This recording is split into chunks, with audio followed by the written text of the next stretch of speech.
says touch the perfection, or when values is powered redefined, or we talk about the Van Heusen, like the people's car. It represents certain thing. When Nike, you see the shush and it says just do it. What does it represent?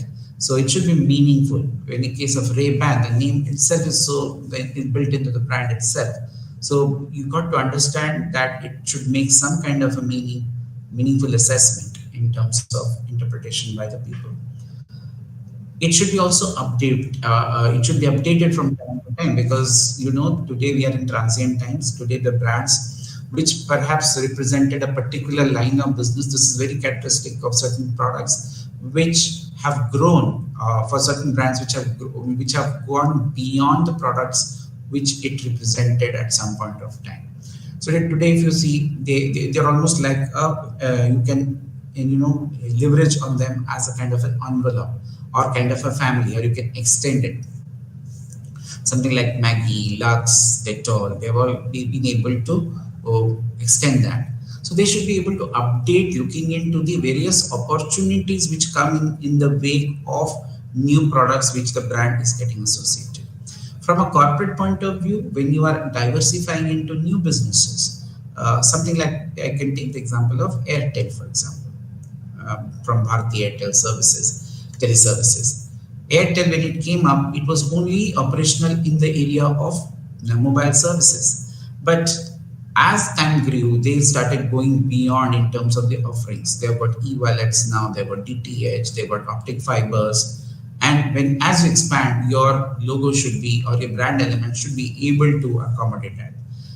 If you look into Pepsi, Pepsi has also undergone a kind of a change. Starbucks again has undergone a change. Banks, over a period of time, they've been able to update according to the current times. So today, when you look into the brand of Airtel, today it encompasses a digital kind of a look where it talks about maybe the convergence of the digital products which are there, which they are offering. So it makes it very, very broad. And obviously, from the changing times, you need to make your brand elements updatable, so they can update it from time to time. Secondly, it obviously needs to be memorable. The colors that are associated, the slogans that are associated, the motifs, the symbols, all signify a kind of a thing which people can always remember by. When you talk about open happiness in case of Coke, so are we talking about LG, as in the case given here, life is good, or we talk about fast track, it's like a be there. That means you're ensuring that the youth which they are targeting through fast track are saying that you have to be there. So every company has certain taglines with which they would like to make it memorable, easy to comprehend, and it can be transferable as you extend into multiple, as I was just talking about, that you should not be updatable. The logo should not be only looking into the progressive, but also looking into the flexibility in terms of that you are trying to bring into new elements into your offerings. Obviously, one of the key factors is that your brand elements have to be legally protected. It is, even in the last session we talked about it, that when we talked about the proprietary assets, it is one of the things which you are spending a lot of money, and it is almost like your identity, it is like your DNA. So obviously that identity has to be protected. Otherwise, competitors might come and they may copy it, and you could be caught napping. Sometimes the fonts that you use, the lettering that you use, and that can also be copied. So one has to be very careful about the kind of the brand element should be protected under some kind of a legal trademarks. They should also be differential. For example, in automobile, you are into different kind of product categories. So they should be able to differentiate into the multiple businesses that you are able to bring in. So you'll find under Mahindra and Mahindra, there are so many new products which have been coming. So is your brand element able to associate with that, so that it can be easily identifiable to the people? And of course, take a case of the Bata. The Bata still talks about that Bata written in red. So it is a very identifiable in terms of its brand elements. Going further, we must look into the process. How is branding defined? So right from the point of ideation of these brand elements, when you look into, as I told you, coming up with these brand elements is not that simple. But then pointing, trying to bring out those elements, associating with the products and attributes, and how in terms of what you are offering to the market is a daunting task. But then obviously that is what branding is all about, right? From ideating your brand elements, expanding it in terms of its opportunities in the minds of the customer, and also talking in terms of communicating to them in a manner which can identify, can resonate, and of course creating very unique differentiation from the competitors. All that would come under the concept of branding. So when we say branding, branding is a holistic kind of a situation. We also need, as I've told you, that there's a case, very good case example of Adani saying that brand elements also have to take into account the flexibility, kind of new opportunities that will come up in terms of a business expansion. I've already talked about the Airtel example. The same thing can be talked about Adani. Adani are trying to get into automobiles, so they would like to make their logos registered brand elements so that nobody can copy, and they can also expand. And as they enter into multiple businesses, you may have these brand elements representing them. Let's now move into what is the rationale for brand? Why companies are so much bent, or marketers are so hell bent on putting resources, money into investing into brands? Because brands today not only engage with customers, but if you look into the growth of the brand in terms of its value chain, it starts off with the consumer. You're talking about the marketing strategy that formulates, and then it engages with the consumer, with vis-a-vis your competitors, how you're differentiated, and the role of customer in assessing these brands, and further going down to enhancing the performance of these brands in terms of financial terms, and which links with the stakeholders. So there are various things which are captured, which under the rationale for behind branding. So let's look at one few of them. First is obviously for identification, the basic thing that it brings: identification and brand association. We have already talked about these parameters in the previous session, but let's take a look at how are we affected by brands today, and why people associate with brands on a day-to-day basis. Let's take a leaf out of our lives. Right from the time you get up, right, the timer is on a clock, so there's a brand which comes in.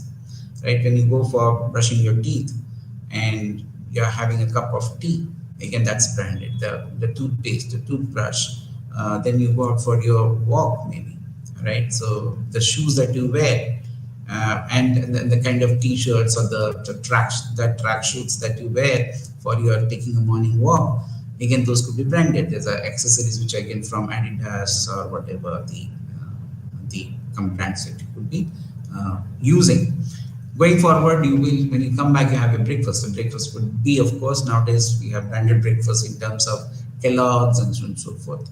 Or you can have the branded atta, which is there for your for making parathas or upmas. There are ready-mix brands available where we can utilize them. Or you can be homemade. But then there is also an inclusion of brand there. Now, as you move to your office, you could be taking your car, your bike, or your any particular thing. Again, there comes an intervention of a brand, whichever vehicle you are talking about. Then you talk in terms of when you talk about your clothes that you wear for your formal, whether to a college, to a school, to office, to a business. Again, there could be multiple brands that you could be utilizing, right? From your apparels to accessories to shades to multiple things, right? And as you go forward, you're coming back from your office or your school or your college.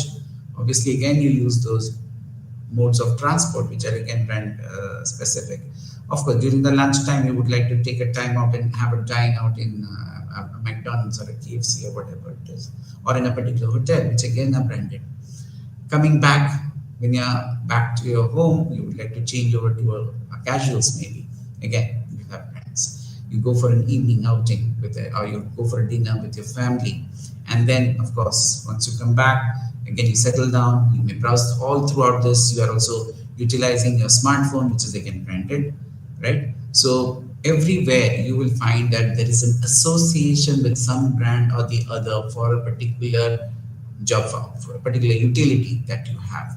So this have spread, and this has made brand so intrinsic part of our life, daily life. So one cannot ward off them. So we have to build around these associations that these brands are offered, and brands should make a difference to the customers, to the consumers. Obviously, when you're talking about identification, we always go for all that we have talked about in terms of what are the logos, what are the terms, what are the characters and symbols that you associate, what are the taglines that you are using, so that they can be easily identifiable and can achieve better identity in terms of their brand awareness, in terms of the top of the mind recall, or at the, if it is a top of the mind recall, it often relates to a better understanding of the people in terms of the next step of acquiring the brand. Coming to the next important thing of why brandings are necessary is the protection. Suppose you are into your pharmaceutical company, you are getting into a new line of business, and you're coming up with a new chemical formulation. Obviously, you want that the copyright, the patent for that particular product process, right? You will find that many companies are, they always register their innovative products, because so that obviously they get an advantage in terms of the money that they have spent in developing those products, or those the innovated parameters of the product or the service, and of course get a kind of a protection of their innovativeness. And going forward, when you talk about the patents, once the patents are off, it is offered to the market, obviously you get paid for the royalty, right? So when you have patents and copyrights, for anybody who's using it, you get paid. So it kind of works as a barrier for the competitors also to not to easily copy and use your brand elements to promote themselves. You'll find that in very quick classic example that of when you are traveling, you might find that Britannia cakes, something similar looking like that, a cake similarly looking, similar colors, they are positioned in at such trap points that you would buy without even thinking twice, but that becomes a problem. Protection of innovation also has got, like in case of the Maaza case. Maaza was with Distillery. In 1993, when Coca-Cola was trying to re-enter the market, they acquired the brand Maaza. So the trademark also went to Maaza. But when Distillery, in 2008, when they went to Turkey, it was offered under the Maaza trademark.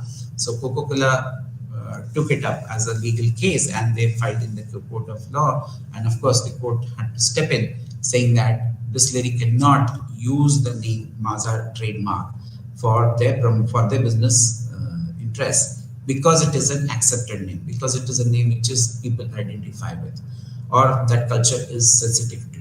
So there are limitations. So when you talk about the protection part, it gives you a lot of leverage in terms of you not being taken for a ride by the competitors in the marketplace. Let's look into the other aspects of why branding is essential. That is, we are looking into sustainability, which you see products pass through various stages. And I've told you in the introduction of the class today that under each brand, there could be multiple products. Earlier when it was talked about, yes, you try to brand a product and it goes through the different stages of the product life cycle. And of course, it leads to the introduction, growth, saturation, maturity, and then decline. And then ultimately it may be phased out, it may become obsolete. But what about the brands that it represents? Kind of the money that you spend, should that will also die?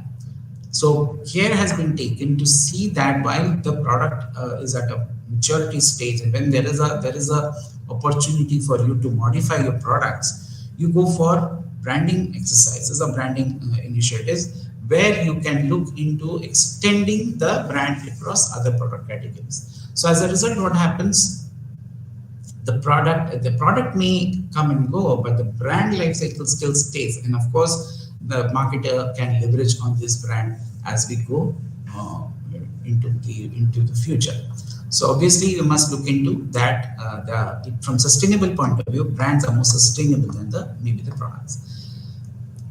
Does it have a long lasting value? Yes, brands, if you take a leaf out of Lux, right? We have been celebrating the 100 years of certain brands in the marketplace. And every year, whenever there is a review of, there are reports of the outstanding brands or the ratings of brands. These brands keep on coming back year and year. Some brands keep up the tempo in the top 10 brands across. They more or less be consistent based on, of course, what kind of initiatives have been taken by the marketers to make the brand more visible in the marketplace in terms of the market share, should not meet their obligations in terms of the business goals, in terms of market shares, in terms of competitors being at bay, and you're able to bring in innovation into your products, and so on and so forth. So when you look into that, the brand definitely helps in engaging with a sustained effort for your business, and it gives a positive rub off so that you can leverage on it in the long run, and you can make better return on investments. Therefore, whether it's a new or good or brands, if managed appropriately, it will endure. It will definitely stay with you for generations and serve you for generations. Hence, it makes sense for you to go for branding, because these are some of the very strong benefits that brands are associated with. Next, we shall move into a very, very important aspect of how do we build brands. So, in this, I will take the help of the Kevin Lane Keller's framework of strategic brand management, where he's talking about the various elements that goes into the brand building exercise. So as you can see here, there are some 6 facets or 6 building blocks on which the brand can be built on. So the first, obviously, some of them would be things which you already are aware of it.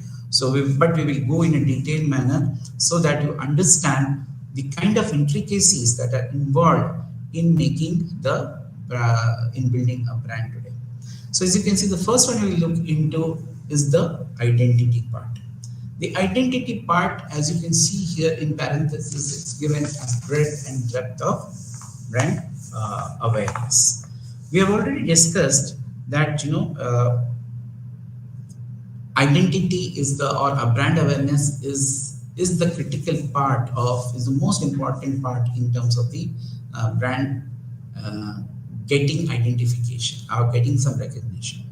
So when you talk about identity, how you're framing those brand elements, how are you communicating that, how effective has that been, would depend upon how much is the awareness when you talk about awareness, we talk about things like brand recall and the brand identification, recognition, and the brand salience dimensions. So those become very critical at the point of purchase when you are trying to do, or whenever you are sending a referral to somebody, or you are trying to analyze about some kind of a future purchase, when you are trying to go for an evaluation of alternatives for your purchases. These things do come in terms of very critical analysis. So what are those? So let's look into the important aspect that are dealt with the identity construct. So as you can see here, this is basically a product category of passenger car. So when we talk about brand awareness, we look into creating an identity with respect to a product. And of course, we establish certain elements to talk about what it represents. But then into product category, whenever the brand elements are used to associate with the product categories, when we look into product categories, it could be very diverse. So where are we in terms of that, and what kind of elements we would like to associate with the product is what would be talking in terms of the depth of the brand. As you can see here, for the brands to be recognized, obviously brand elements help in identification. But what about as you go in terms of the depth of the brand? For example, under in passenger cars, there are different kind of cars. There could be compact cars, there could be SUVs, there could be compact SUVs, there could be sedans, there could be limousines, there could be wagons, and so on and so forth. So when you talk in terms of these categories of product, we as a marketer or as a product manager, as a brand manager, you have to define what is the kind of brand element that goes into each of these possible option product the categories which are there, right? So if you see under each of these product categories, further there is a sub division. Like in case of the SUV segment, they are further divided into crossover, mid-size, and compact crossover, and full size. So when you talk in terms of these variations, your brand elements also need to take care of that and help us in getting more depth in terms of the brand awareness. So when you talk in terms of the awareness depth, we would look into the product categories and what are the different product categories in terms of offerings that the firm is engaging into. Understand these are possibilities. The company may offer, may not offer. That's another thing. But when you look into the product category structure, you should be able to identify what is the depth of the brand awareness that is required so that the brand elements can be effectively identified with the opportunity. Suppose you're talking about a sports sedan. So a sports sedan should have certain elements. So when you are trying to build out those elements, you have to understand that in the product category of sedans, we are talking about for the sports. So what are the characteristics that the product should have that needs to be built into the brand elements? Similarly, if you go through this, you can always identify with respect to various product categories. This is with passenger cars. Let's look into a more something which we use in terms of groceries or the convenience goods like FMCG products like toothpastes. When it comes to toothpastes are of various types. Or when you talk about oral care, in fact, toothpastes are a part of oral care, but we talk about product categories within that is toothpaste is one. There could be tooth powder, there could be mouthwash, there could be gels, there could be sticks, and so on and so forth, right? So when you talk in terms of oral care, the product hierarchy gives you an assortment of various product properties which you need to get. So, but all are concerning to the one benefit of oral care. Now, if you look into the product hierarchy, the depth would be dependent upon under toothpaste, what are there? Under toothbrush, what are there? What are the options? So, when you get into that kind of a brand elements, you will be able to associate that what kind of brand elements should be devised to cater to the market. If you talk about Colgate, for example, Colgate is mostly associated, if you see the product hierarchy, there are multiple product categories that Colgate represents, but most of us represent that with the toothpaste because that's how the customer recalls the brand, because that's how has been the major product category that has contributed to the overall brand visibility. And over a period of time also, the company has also identified those as the major area of their offering that before diversifying into other product categories. Obviously, when you diversify into other product categories, it makes sense if you're attending to same level of the takeaways benefits, it makes sense to extend it. So here, when you talk about Colgate, because when you talk Colgate is representing oral care, getting into toothpaste and you're extending into toothbrushes and so on. So the idea is the awareness over there helps to increase the adoption of other product categories that it represents. So when you are extending the other product categories, it talks about the breadth of the brand awareness. Earlier we were talking about the depth within the toothpaste, that is the depth.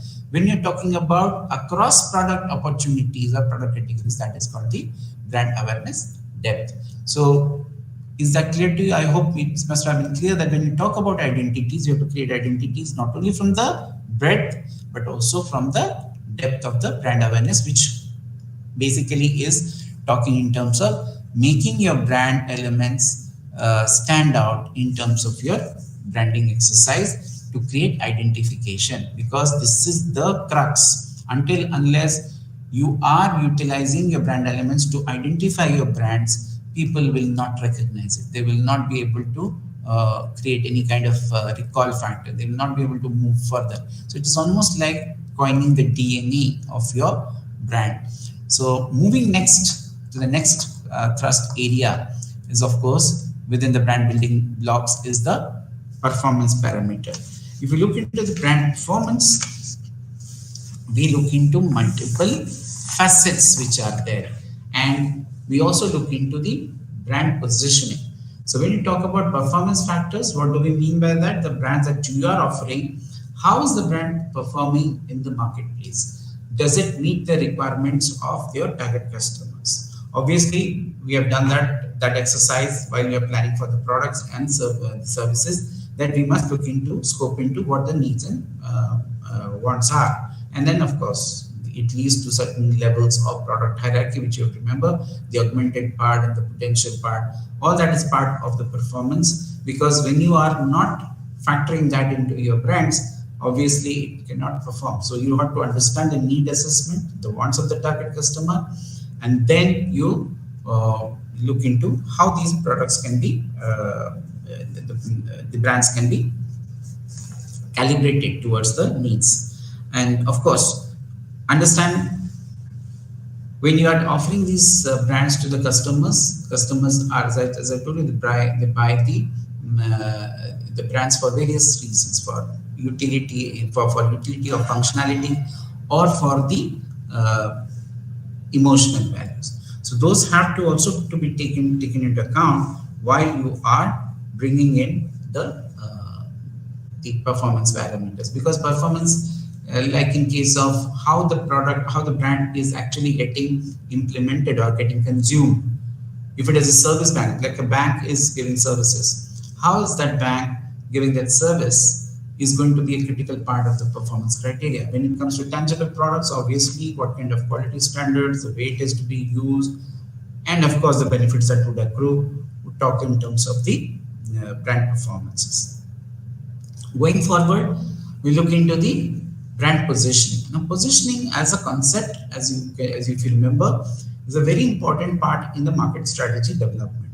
Because when we talk about the strategic part of the marketing, positioning plays a role of creating unique image in the minds of the people regarding the products and services which are being offered. It could be product, services, or a company, or an event, or whatever you are trying to offer to the marketplace.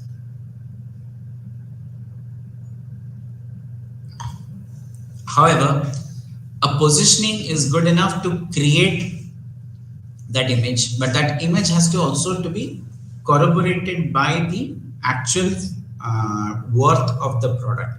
Suppose I talk about a fairness cream. I said that, of course, fairness cream is considered to be a racist product these days, but then, of course, fair and handsome, you must have seen. It was considered fairness is something which is only the bastion of the women. They felt that why male cannot be looked into the fairness. So when you look into those kind of takeaways, there is a parameter of positioning that particular fairness in the minds of the people. But if that product is unable to deliver that goods or deliver the promise, then it would likely to fail. So you got to be very careful about that. The positioning that you make is something which is a very an intangible part, but it needs to be further experienced by the people so as to make any kind of an impact. So though the image is very, very critical, we should also support it with the performance dimensions. Coming to performance dimensions, the brand performance can be looked upon from various aspects. Like facets, the 5 facets that we talk about, as you can see it on the screen, we talk about reliability, serviceability, and durability of the product. I think it goes without saying that any product that you buy, if it is not reliable, serviceable, there are products which are very good, but then point is they are unable to make a mark in certain markets because they are not able to be serviceable. For example, in the case of Xiaomi's case is given, you can talk about automobiles, two-wheelers, those brands which are entering new into the market and or they are unable to establish their service backup centers or their spare parts availability is a concern, you will find that it may be very, very difficult for them to sustain in the marketplace, and then they may be forced to take a call in terms of whether they would be there or not. So in terms of, obviously, when the product has to be reliable, it has to consistently perform. That's a critical part. But apart from the performance, we need to, for it to perform consistently well, we need a service backup. Durability of the product, whatever your promises are you really delivering in terms of durability? So whenever you're talking in terms of durability, the brands should have a long lasting, the product should be long lasting, and should, whatever the promises that you are talking in terms of for the duration it has. We are a market, India is a market where they give a lot of credence to the durability part. Because they look into the cost factor, they also look at how long will it last. So that becomes an important consideration when you're looking into the brand performance. Second, we move into the services aspect of the brand, or the, when we're talking in terms of the pure service also. The effectiveness and empathy. While you must have seen your experiences as a consumer, if you have dealt with certain complaints like the AC has malfunction, has some problem has happened, or your washing machine is not performing, or your car is not manufacturing, is not giving the right kind of work, or it's, you are unable to use it, or it has broken down, you go to service centers.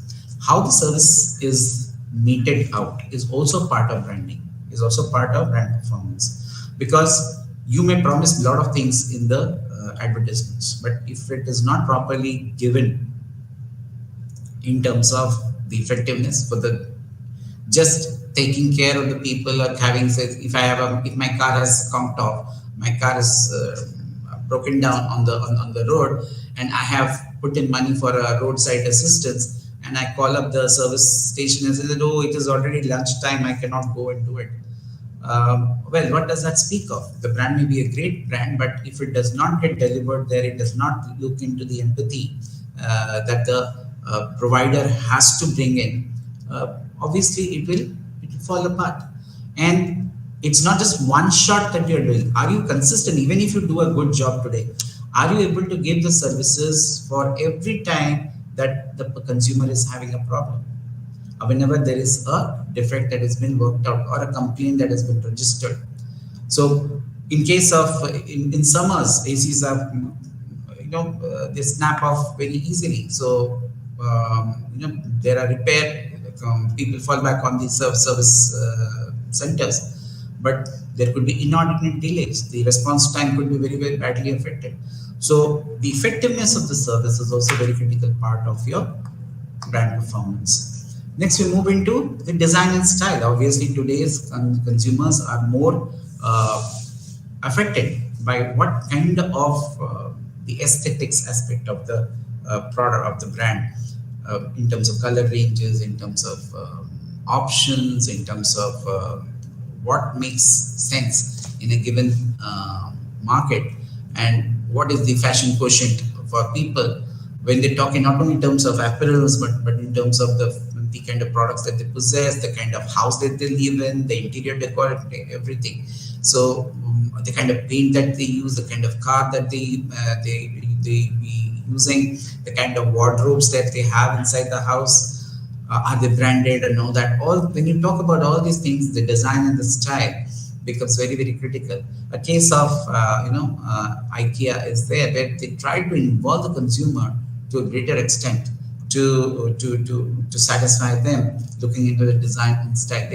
They can build anything around the promise to the customer is that anything you want, we can give it to you at the lowest possible cost. And of course, the next part of the brand performance is the credentials of the offering. How credible is your brand that you are trying to offer? Obviously, you need support functions like warranties, guarantees. I've already talked about the patents, which talks about, for example, Volvo talks about safety. You must have seen in cars. Safety is a very common thing, like airbags up there. But will that airbag really trigger off? Will it really be a safe thing for them? So many people have thought twice about, okay, the airbags needs to be serviced also. Just having an airbag condition in your car does not mean that it is going to be operational.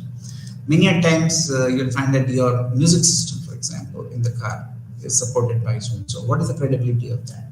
Today, when you buy a laptop, the Intel processor lends a lot of credibility to the offering in this marketplace. When you talk about example which has been mentioned here, from Mahindra and Mahindra Thar, it offers 4 to 4 ride. What does that 4 to 4 ride mean? It means that you can go to an adventurous trip, you can go off-roading, where the roads would not be very, very smooth and all that, and you can really use the 4x4 ride to maximum. So unless those credentials are proven, it will again, the performance might get affected. Price, as you know, the premium that is associated with brands is what the customer is looking forward to. They will never question when it comes to paying the price. But when you're talking in terms of brand performances, if you really are able to give it at the right price, at the right value for the customer will always view the price versus the benefits, right? What they are getting. So most of the times you'll find that these price becomes a very critical factor in terms of when customers decide to buy. And of course, it is when you look into the pricing, when you buy branded stuff, good quality products, obviously it also sustains. Many times people may look at price for cheaper versions or cheaper brands, but then it also has a impact on the performance criteria. The example which has been shared here is a few products which have failed the safety test are being, but are still have assumed the good position in certain markets in India. But internationally, they have failed certain quality tests. So why? Because the customers here are looking for value for money. They want to trade off a lower price variant in the marketplace. So that does not speak very volume about the performance guide. Whenever there is a premium associated with the price, obviously understand when you talk about the German technology in case of a car, we are paying price for the German technology, and the customer is well aware of that. And obviously, that becomes a differentiator in terms of how the brand would perform. That's an expectation. Brand imagery, what kind of how customers perceive about the brand, and when they do, and when they see that, it's more of a intangible facet of the brand. So obviously, what kind of people are associated, what kind of non-marketing information like word of mouth, how people have used it, the testimonials, this can create, or the influencer groups which are involved in promoting the brand, have they used it, to what extent they are endorsing it. These are the factors which look into the brand imagery and try to ensure that, okay, if these people are using, they may have a positive rub off on in terms of the promise. So this is an intangible thing which people may experience or perceive while they are using the product or while they are using the brand. Values and personalities. Every brand has a human personality built into it. We have looked into Jennifer Acker's five parameters, which we talk in terms of sincerity, excitement, competency, sophistication, rugged. These are some of the human values which has come out of the research, extensive research, which the brand manager or the brand manager can factor into their products and services that they are giving. Just to give you a feel that Royal Enfield example which has been given here gives a feeling of very rugged bike. When you talk about the Marlboro cigarettes, it talks about the machoism, right? When you talk about Raymond's as a brand, it talks about the complete man, a man who is complete in all sense. So that's a personality that they try to build up, and they try to humanize the brand so that people can associate with the brands better. Of course, the other factors which are critical are the heritage and the history of the brand. You'll find there are some brands which have done extremely well in the previous, they have a very good record.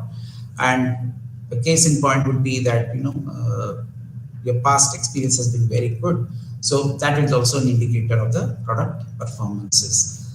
Coming to the buying and consuming settings, obviously, if you've seen the very good classic example of Amir Khan's Thanda Matlab Coca-Cola, it was done with the basically to introduce the product in a smaller. So, in what circumstances you are using, or when you're talking about, the, for example, occasion-based usage of a product. For example, raga. You're talking in terms of in which setting you're going to use it, what particular season, what particular occasion, right? So these commercials are built on a story where the brand says that okay, under these circumstances, what you should be there. Suppose you're going for a scuba diving, this is the brand of Titan that you should be wearing.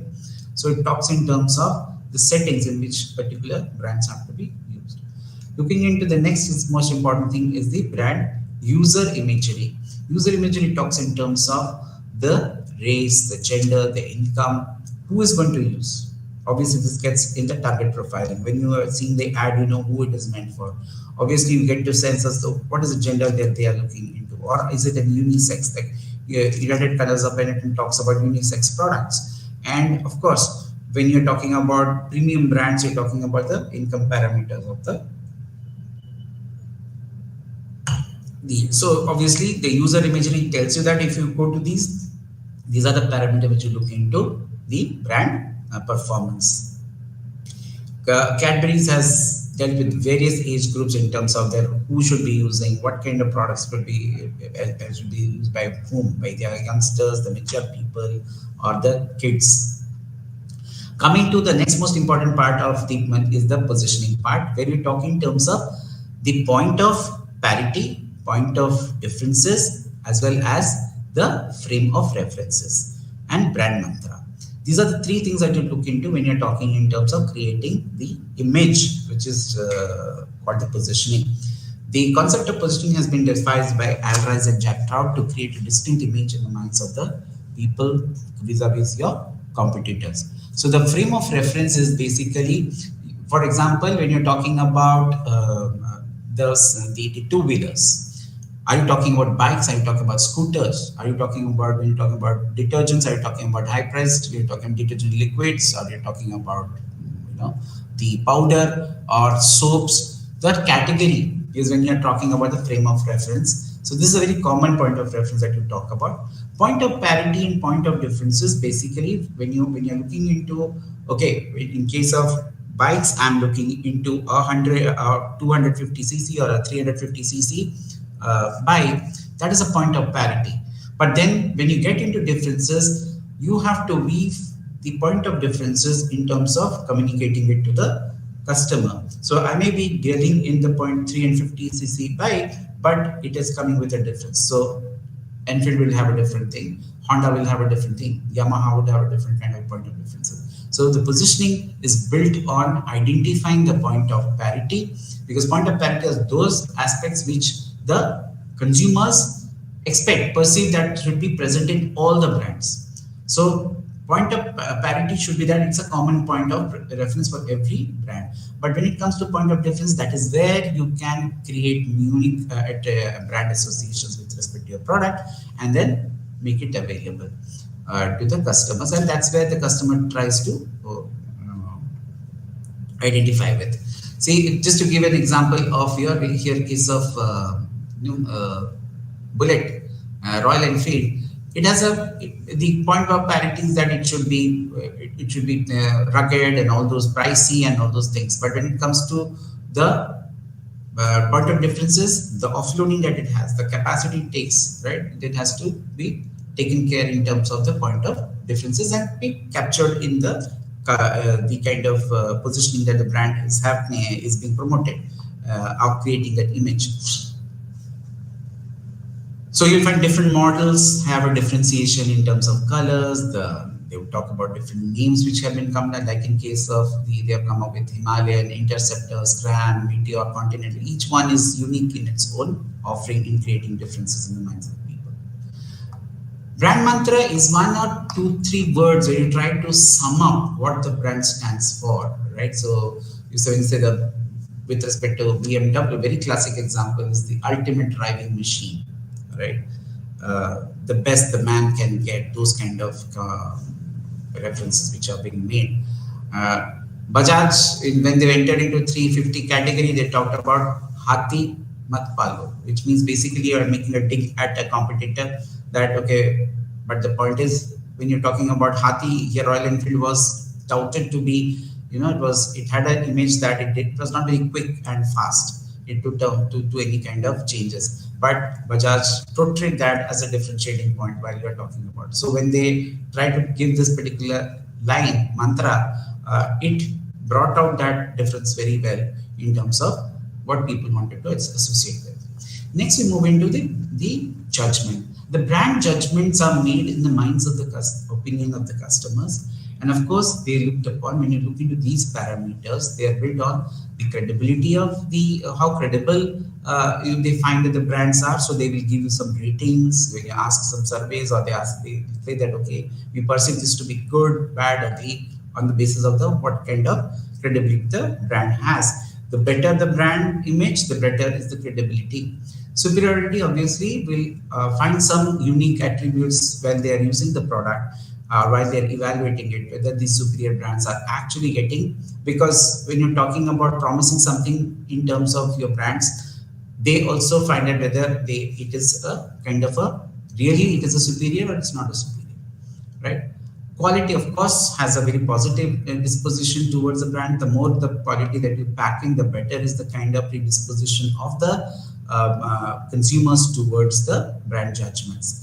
What kind of consideration that needs to be is given by the people while they're making the purchase. Like for example, Nano had a good people appreciated as a good idea, but when it comes to purchasing, they said no, because they appreciated the idea behind it, but when it comes to purchase, that did not have the right kind of state a judgment in terms of the usability of the brand.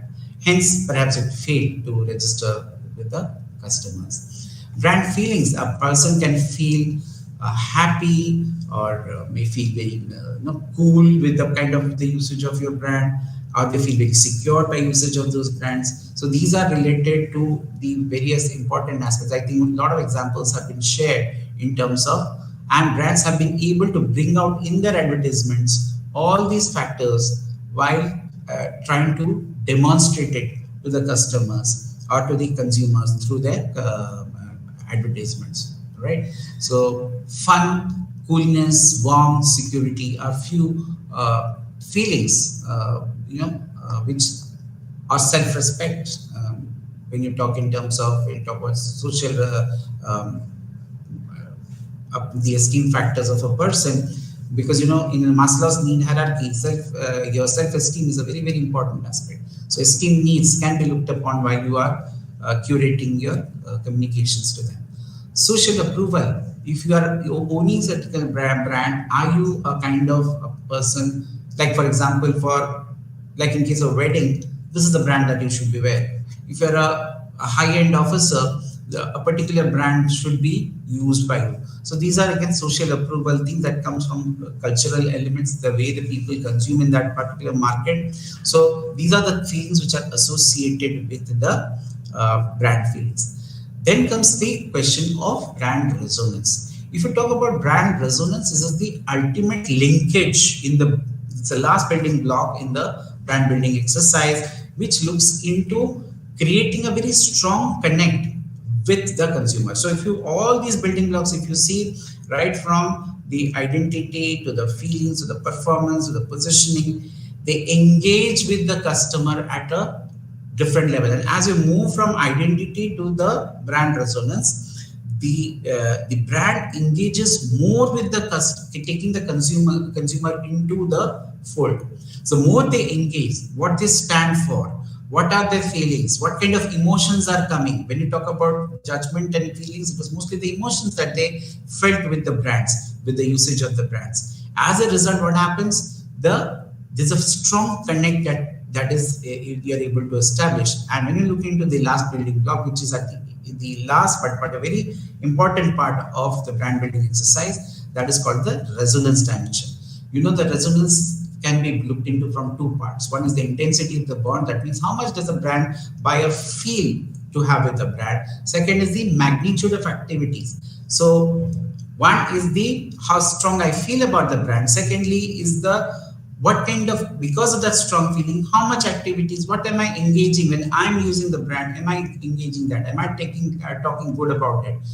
Those kind of things are looked upon. So what are the things, the magnitude activities? It could be loyalty. That means I'm being loyal to the brand. I have something called customer lifetime value. I spread the good word of mouth to other people. As a result, the company can leverage more out of it.